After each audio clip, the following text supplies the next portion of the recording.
For the first time ever, a man with a life-threatening heart disease successfully received a new heart from a genetically modified pig. Surgeons at the University of Maryland performing this groundbreaking procedure on 57-year-old David Bennett Sr. You see him right there. This is now giving hope to doctors and thousands of patients waiting for organ transplants.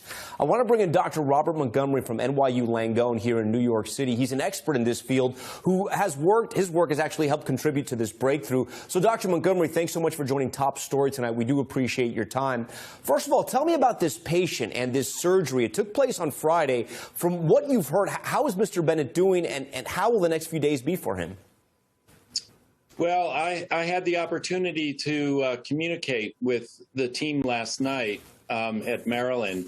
And, you know, as you saw, the patient is off the ventilator.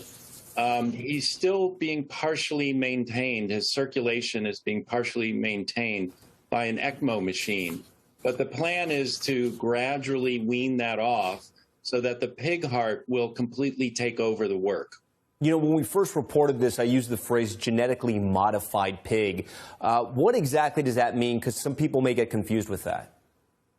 Yeah, so this particular pig has had 10 different modifications in its genome in order to make it more acceptable to the human, both the human immune system, but also other, different pathways within the body, like the clotting pathway and something called the complement pathway, which allows the immune system to function normally.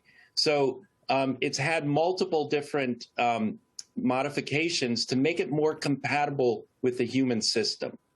So you've received a heart transplant, I've been told yourself, for a genetic condition.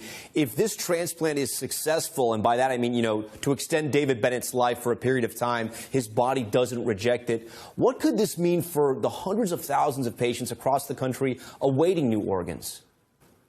Well, so look, this is, this is a really exciting moment for me personally, and my family, because I have a genetic disorder, or we have in our family. And so this gives us new hope, really, that, in the future, my children and relatives who inherited the same disease that I had, will have another option. I had 7 cardiac arrests before I was even deemed to be a candidate for transplant.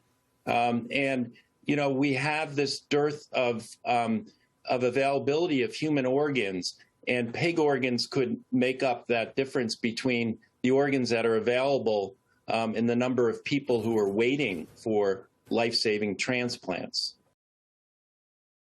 Thanks for watching our YouTube channel. Follow today's top stories and breaking news by downloading the NBC News app.